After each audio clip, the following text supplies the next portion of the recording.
안녕하세요. 이번 시간에는 화학 반응과 화학 반응식에 대해서 배워보도록 하겠습니다. 다시 화학 파트로 넘어왔는데요. 화학에서는 화학 반응식에 대한 개념 아주 중요하니까요. 같이 한번 정리해보도록 할게요. 우선 화학 반응에 대한 정리 부분부터 시작을 해보도록 하겠습니다. 우선 화학 반응인데요. 화학 반응이라고 하는 것은 이제 어떠한 물질이 다른 물질과 반응하면서 분자 내에 있는 결합이 재배열되면서 화학적 성질이 다른 물질로 변하는 현상이다라고 생각을 해주시면 됩니다. 그래서 여기서 가장 중요한 거는 화학 반응이라고 하는 것은 반응 물질이 새로운 성질로 변한다라고 생각을 해주시면 돼요. 그래서 화학적 성질이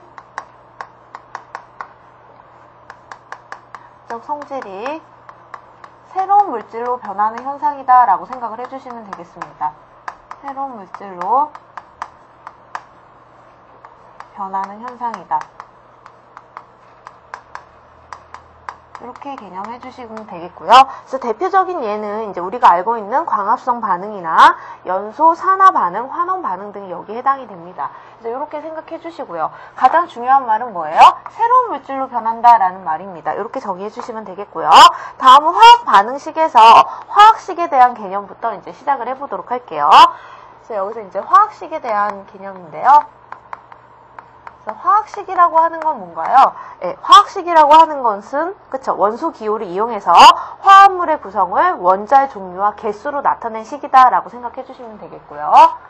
화합물의 종류를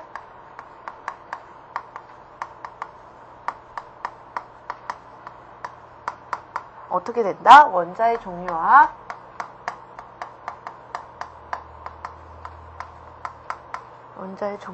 개수로 나타낸 식이죠.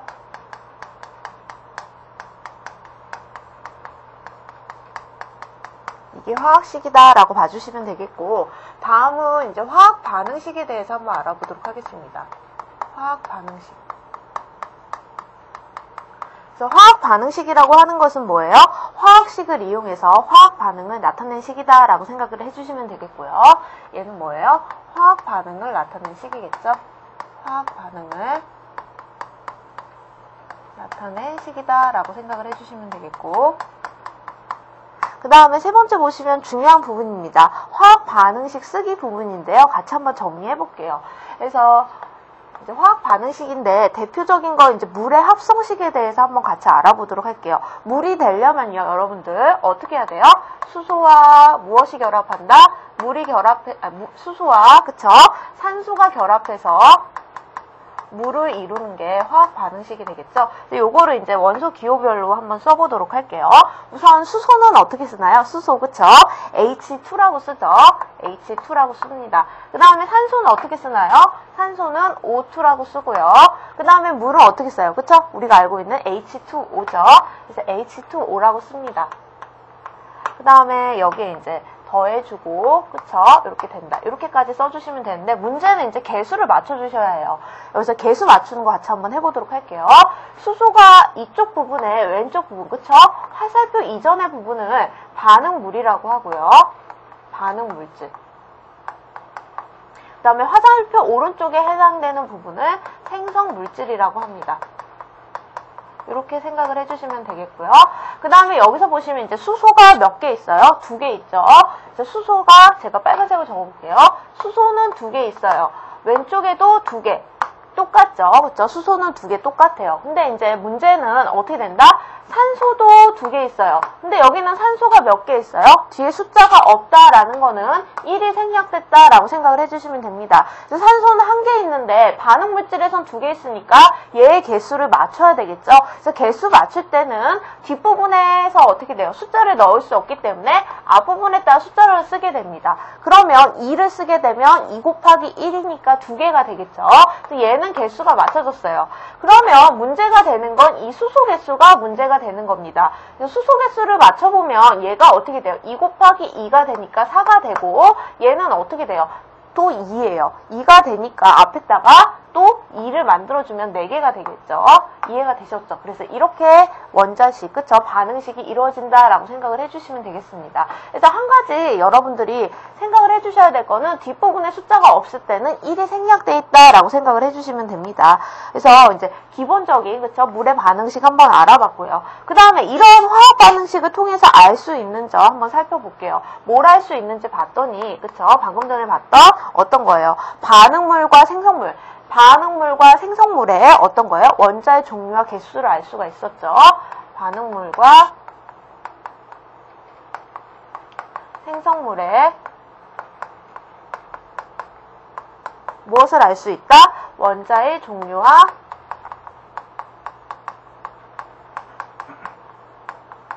개수를 알 수 있었다라고 생각을 해주시면 되겠고요.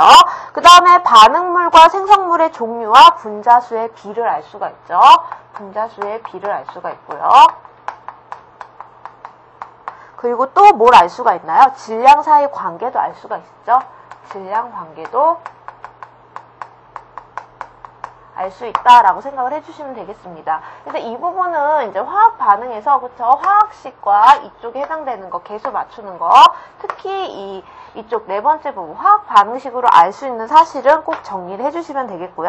다음 내용 넘어가도록 할게요. 다음 내용 봐주시면 이제 화학 반응과 생명체의 탄생 부분입니다. 그래서 결론적으로는 최초의 생명체 탄생에 대해서는 이제 정확하게 알 수는 없지만 어떻게 된다는 거예요. 이러한 화학 결합에 의해서 유기적인 생물, 그쵸? 유기물이 만들어졌음을 알 수가 있었죠. 그렇게 생각을 해주시면 되겠고, 이제 원시지구와 화학적 진화에 대해서 한번 알아보도록 할게요. 이제 원시지구에 대해서 한번 알아보도록 하겠습니다. 그래서 이번에 보시면 원시지구에 대한 개념입니다. 원시지구. 그래서 원시지구에 대한 개념으로 우선 원시지구 환경에 대해서 한번 알아보도록 할게요. 원시지구 환경에 대해서 한번 알아보도록 하겠습니다. 그래서 보통은 어떻게 돼요? 원시지각과 바다를 형성하는 시기가 원시지구이기 때문에 대기 성분이 현재와는 약간 다르고요. 그쵸? 에너지원은 풍부했을 것이라고 생각을 합니다. 그리고 이제 화학 반응은 또 활발하게 일어났겠죠. 그래서 저는 이렇게 적어볼게요. 대기 성분은 다르고 성분은 현재와 다르고요. 그 다음에 또 뭐가 있어요? 화학 반응이 활발히 일어났겠죠? 화학 반응이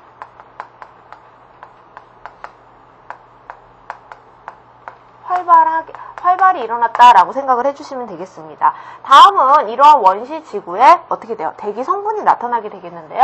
원시지구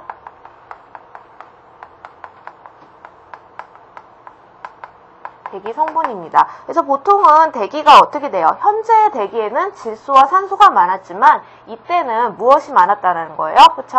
수증기와 그 다음에 메테인, 약간 다르죠? 메테인, 그 다음에 암모니아,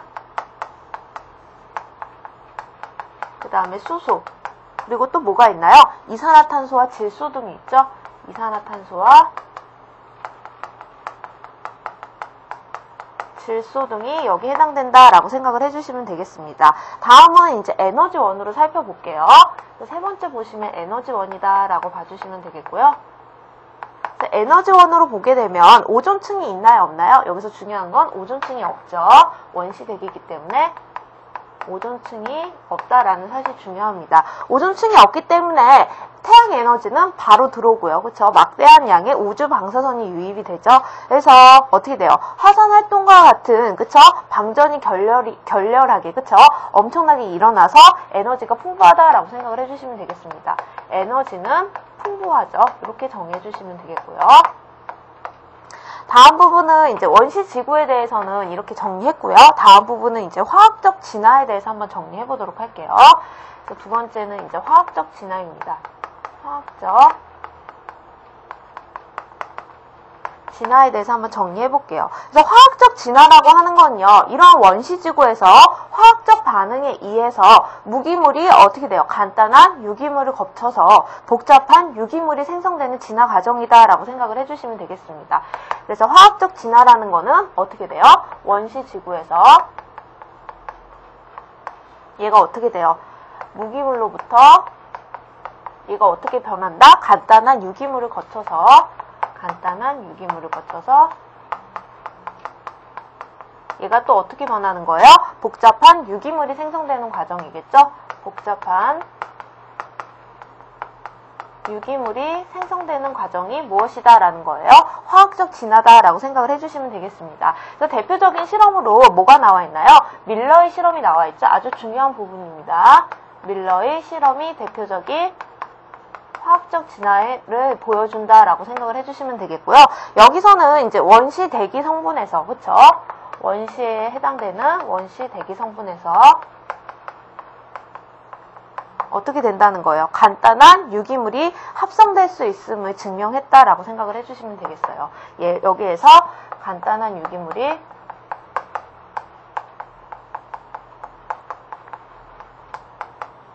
합성될 수 있음을 증명했다라고 봐주시면 되겠습니다. 이게 좀 중요합니다. 그래서 보통은 여기서는 이제 오파린의 가설을 통해서 실험을 증명했다라고 봐주시면 되겠고요. 오파린의 가설을 실험적으로 증명했어요. 가설을 증명했다라고 봐주시면 되겠습니다. 이렇게 봐주시면 되겠고요. 그래서 우리 책에 보시면 이제 돋보기 부분에 나와 있는데요. 이제 화학 진화설에 대해서 나와 있습니다. 이 부분 좀 정리할게요. 좀 중요한 부분입니다. 그래서 화학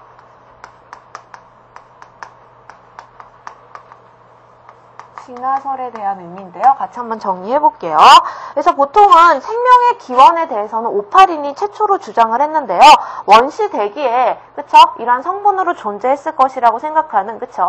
무기물에서 아미노산과 같은 그쵸? 핵심 성분이 만들어졌고 결국에는 원시 바다에 농축돼서 어떻게 돼요? 복잡한 유기물로 변하게 되는 화학적 진화가 일어나서 최초의 세포가 만들어졌을 것이라고 가설하는 거다라고 생각을 해주시면 되겠습니다. 그래서 화학 진화설은 누가 주장했다는 거예요? 오파린이 주장했다는 거죠. 오파린. 그래서 오파린의 가설을 통해서 이제 밀러가 실험을 하게 됩니다. 밀러의 실험 부분 볼게요. 전제 부분부터 하나씩 정리해 볼게요. 이 부분이 좀 중요해요. 전제. 그래서 전제 보시면 결론적으로 원시 대기는 환원성 기체로 구성되어 있을 것이고 풍부한 에너지가 공급되어 있을 것이다 라고 가설한 거예요. 정리해 볼게요. 그래서 원시 대기는 환원성 기체로 공급되어 있고 얘가 어떻게 된다는 거예요? 풍부한 에너지가 공급되어 있는 거죠. 풍부한 에너지가 공급되어 있다라고 생각을 해주시면 되겠습니다. 다음 부분은 이제 관계인데요. 시험 문제는 이 부분이 좀 나올만 해요. 관계 부분. 제가 이쪽 부분에 별표를 드릴게요. 실험 설계 부분인데요. 보시면 이제 플라스크 속에 해당되는 혼합 기체는 원시 대기에 해당이 되겠죠. 그래서 혼합 기체는 어떻게 된다? 원시 대기에 해당이 되겠죠. 원시 대기. 다음은 뭐예요? 전기 방전. 그쵸? 전기 방전 같은 경우는 지구의 고에너지가 되겠습니다. 적어볼게요. 전기 방전은 지구의 고에너지가 되겠습니다. 그 다음에는 뭐예요? 냉각 장치를 통과한 물인데요. 냉각 장치를 통과한 물이 되겠습니다. 냉각 장치를 통과한 물은 어떻게 돼요? 얘는 어떤 거에 해당이 돼요? 원시지구의 비가 되겠죠. 원시지구의 비에 해당이 되고요. 그 다음 육자관의 고인물은 원시 바다가 됩니다. 그래서 육자관의 고인물은 원시 바다가 되겠습니다. 그래서 이렇게 정리해 주시면 되겠고요. 그 다음에 끓는 물이 나와 있는데요. 끓는 물은 열 에너지로 인해서 고온 상태를 형성하게 됩니다. 그래서 결론적으로, 그쵸? 결론 부분이 중요하니까 같이 한번 정리해 볼게요. 세 번째 보시면 이제 결론입니다. 그래서 결론적으로 살펴보면 어떻게 된다는 거예요? 암모니아의 농도는 감소하게 되고요. 암모니아의 농도는 감소하게 되고 그 다음에 어떻게 돼요? 아미노산의 농도가 증가하게 되겠죠. 그쵸? 그래서 결론적으로는 전기 방전에 의해서 암모니아가 화학적 반응을 일으키면서 뭐가 된다는 거예요? 사이아나수소, 그쵸? 사이아나수소를 거쳐서 아미노산으로 합성이 됩니다. 얘가 결론적으로는 아미노산으로 합성된다라고 봐주시면 되겠습니다. 그래서 아미노산이 합성이 되면서 결론적으로는 원시 대기 성분으로 인해서 간단한 유기물이 합성된다라고 봐주시면 되겠고요. 그래서 결론적으로는 원시 대기 성분으로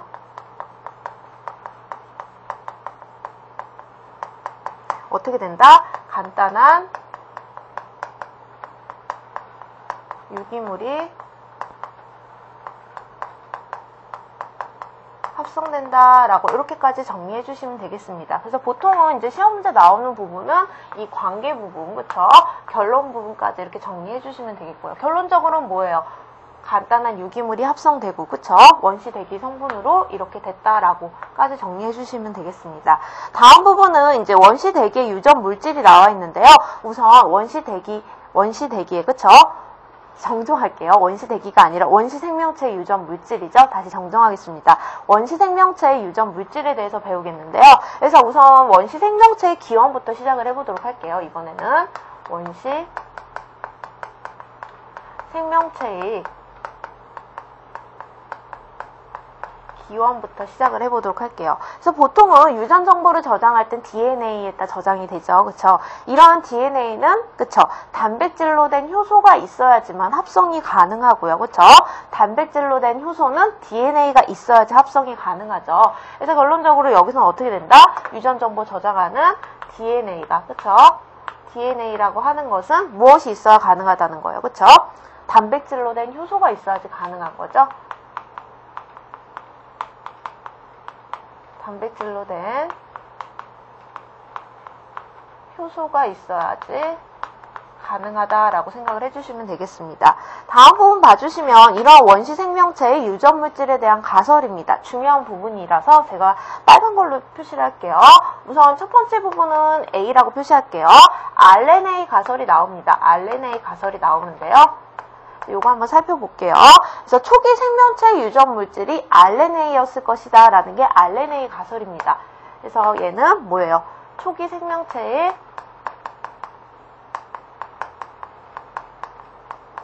유전 물질이 되겠죠? 유전 물질이 뭐라는 거예요? RNA였을 것이다 라고 가설한다 라고 생각을 해주시면 되겠습니다. 다음 내용 한번 같이 살펴볼게요. 그래서 다음 내용 봐주시면 이번에는 하나의 가설 또 뭐가 있어요? 단백질 가설이 있죠. 이번에는 하나는 뭐예요? 단백질 가설이 있다라고 봐주시면 되겠습니다. 그래서 단백질 가설은 또 뭔가요? 그쵸? 핵산이 없이 단백질이 생성이 되며 효소의 기능을 하는 것부터 핵산이 만들어지는 것이다 라고 생각을 해주시면 되겠습니다. 그래서 얘는 어떻게 된다? 핵산이 없이 어떻게 된다? 단백질이 생성이 된다는 거죠. 단백질이 생성이 된다라는 부분은 좀 중요하고요. 그 다음에 효소의 기능은 어떻게 된다는 거예요? 하는 것부터, 그쵸? 효소의 기능이 하는 것부터 핵산이 만들어졌다라고 생각을 해주시면 되겠습니다. 두 가지 가설이 있는데요. 이 가설에 대해서 이 내용 정도만 좀 알아주시면 되겠습니다. 다음 부분은 이제 원시 생명체의 특징이 나오는데요. 이 부분이 좀 시험 문제 잘 나오는 부분입니다. 그래서 다시 한번 별표를 드릴게요. 그래서 제목은 우선 크게 쓰고요. 제가 원시 생명체의 특징 부분입니다.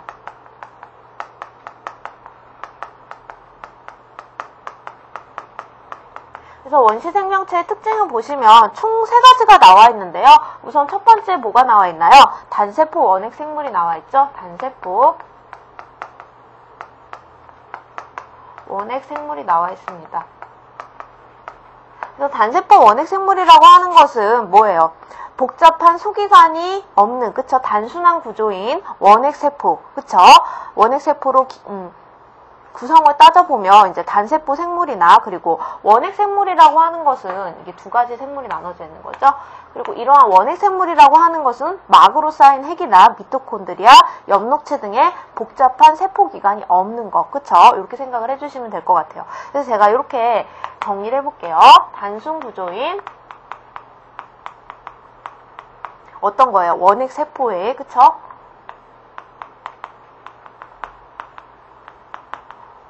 원액 세포로 된 단세포 생물과 그 다음에 또 뭐가 결합한 거예요? 이런 원액 생물은 그쵸? 막으로 쌓인 핵이나 그 다음에 또 뭐가 있나요? 미토콘드리아 엽록체 등이 있죠? 미토콘드리아 엽록체 등으로 구성한 거죠? 엽록체 등으로 구성된 물질이 단세포 원액 생물이다 라고 생각을 해주시면 되겠습니다. 원시 생명체의 특징 부분이에요. 그 다음에 두 번째 보시면 뭐가 있나요? 얘네들은 무산소 호흡을 해요. 무산소 호흡. 그래서 무산소 호흡이라고 하는 것은 이때 어때요? 원시 대기 때는 산소가 거의 없었죠. 그래서 얘네들은 어떻게 돼요? 산소를 거의 사용하지 않고, 그쵸? 유기물을 분해해서 어떻게 돼요? 에너지를 얻는 무산소 호흡을 했다라고 가정을 하는 겁니다. 그래서 제가 적어볼게요. 유기물을 분해해서 어떻게 된다? 무산소 호흡을 하였을 것이라고 가정하는 거죠. 무산소 호흡을 하였을 것이라고 가정했다라고 생각을 해주시면 되겠고요. 그 다음에 세 번째 보시면 종속 영양에 대해서 나와 있습니다. 세 번째는 종속 영양에 대해서 나와 있는데요. 요거 한번 비교해보면 종속 영양이라고 하는 것은 이제 원시 바다에는 화학 반응으로 인해서 합성된 유기물이 풍부했죠. 그쵸? 그래서 어떻게 돼요? 유기물을 흡수해서 에너지원을 만들었을 것이라고 가정을 하는 겁니다. 그래서 제가 적어볼게요. 그래서 원시 바다에는 유기물이 풍부하죠? 유기물이 풍부하다. 그래서 결론적으로 어떻게 된다? 에너지원으로 사용됐을 것이라고 추정한다라고 생각을 해주시면 되겠습니다. 추정. 이렇게 정리해 주시면 되겠고요. 그래서 원시 생명체의 특징 총 몇 가지가 있었어요? 세 가지. 요거 좀 알고 계세요. 정리. 그래서 단세포 원액 생물, 그리고 무산소 호흡, 종속 영양까지 정리해 주시면 되겠고요. 다음은 이제 독립 영양 생물의 출현 부분입니다. 같이 한번 정리해 볼게요. 그 다음에 이번에는 독립 영양 생물의 출현 부분입니다. 독립 영양 생물의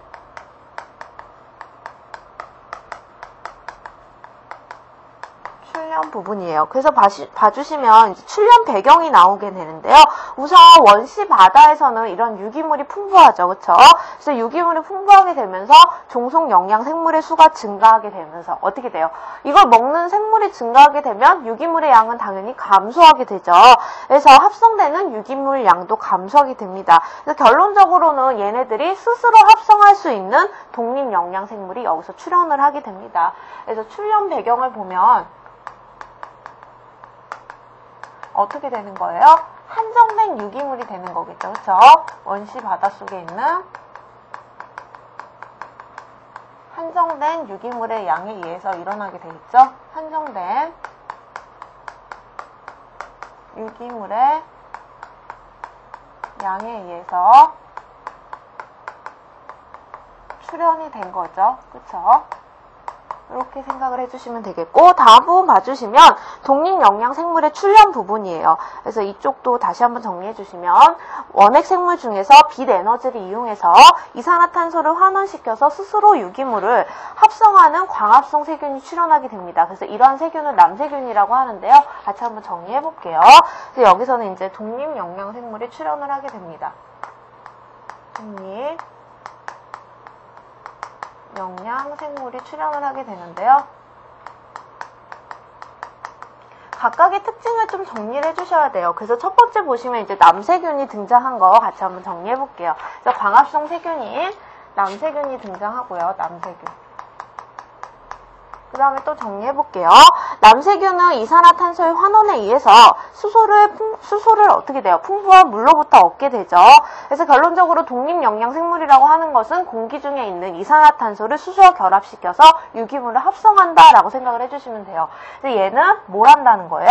유기물을 합성한다는 거죠. 유기물을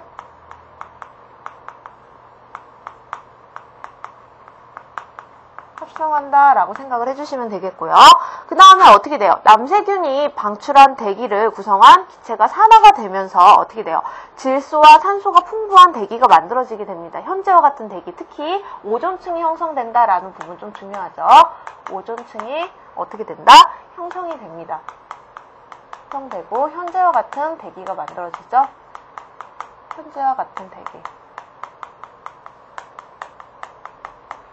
이렇게 정리해 주시고, 그 다음에 대기 중에 산소의 증가로 인해서 산소를 이용해서 유기물을 분해해서 에너지를 얻는 생물들도 출현을 하게 됩니다. 그래서 이렇게 독립영양 생물의 출현 부분 이제 한 4가지 정도 정리해 봤는데요. 이 부분도 좀 중요하니까요. 같이 정리해 주시면 되겠고요. 다음에는 이제 3번째 보시면 산소의 생성과 그 영양 부분입니다. 그래서 산소가 원시지구 환경에 미친 영향 부분인데요. 같이 한번 정리해 볼게요.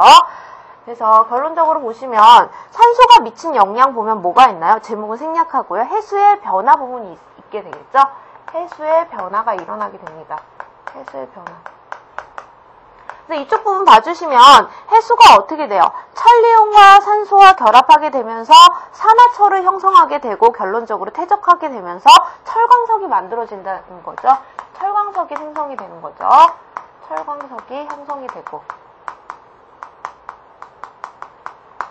그 다음에 봐주시면 원시 대기도 변화하게 됩니다.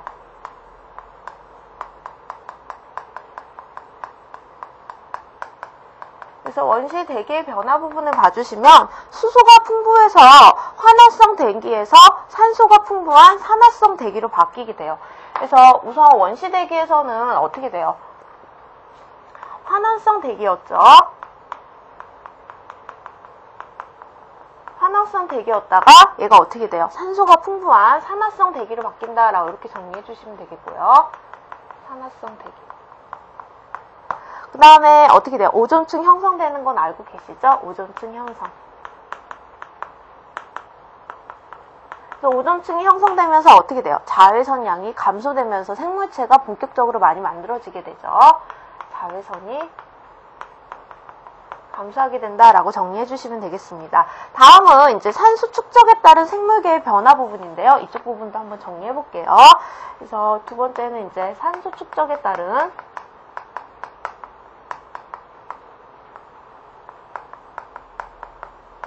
어떻게 되는 거예요? 생물계의 변화 부분입니다. 생물계 변화 부분이에요.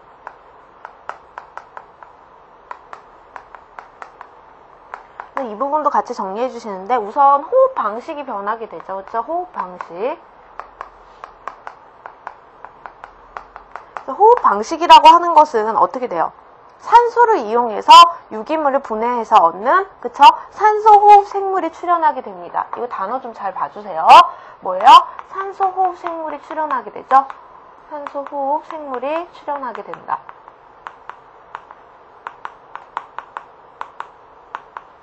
이렇게 알아주시면 되고, 그 다음에 두 번째는 영양 방식입니다.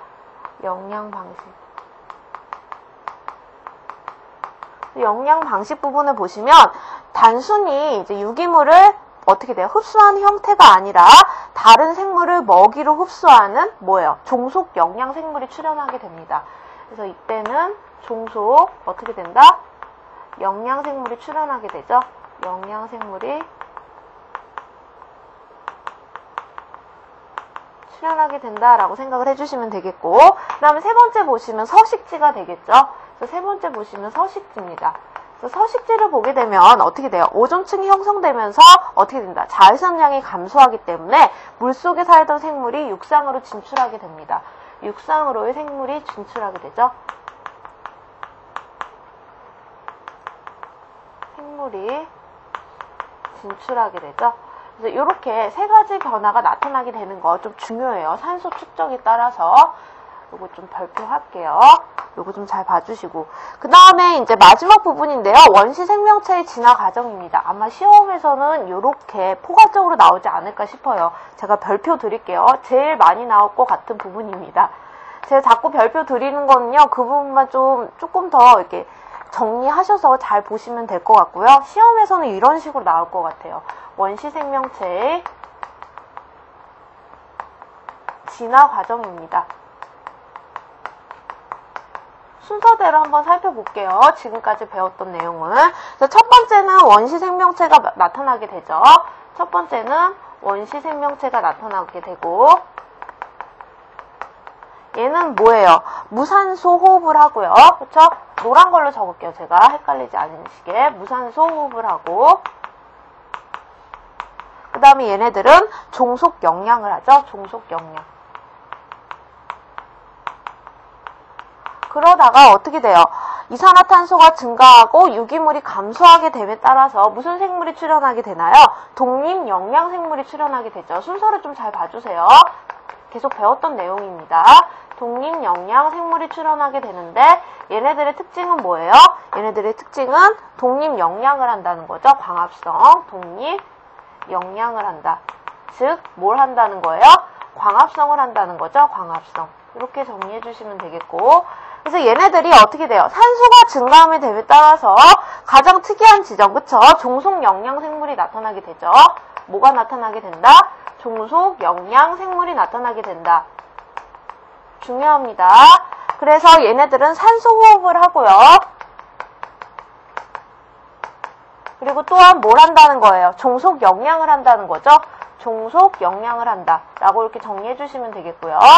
다음 부분은 네 번째 부분, 육상생물입니다. 육상생물. 결론적으로 종속 영양생물이 출현하고서 오존층이 형성되면서 다양한 생물이 나타나게 되는 거죠. 그래서 육상생물이 출현하는 거죠. 생물이 출현한다 라고 봐주시면 되겠습니다. 이때 봐주시면 다양한 생물이 나오는 거죠. 다양한 생물이 분포하는 거죠. 이렇게 정리해 주시면 되겠고, 그래서 진화 과정을 총 봐주시면 총 몇 가지가 나타나게 돼요? 총 진화 과정 4가지가 나타나는데 아마 시험에서는 이렇게 순서대로, 그쵸?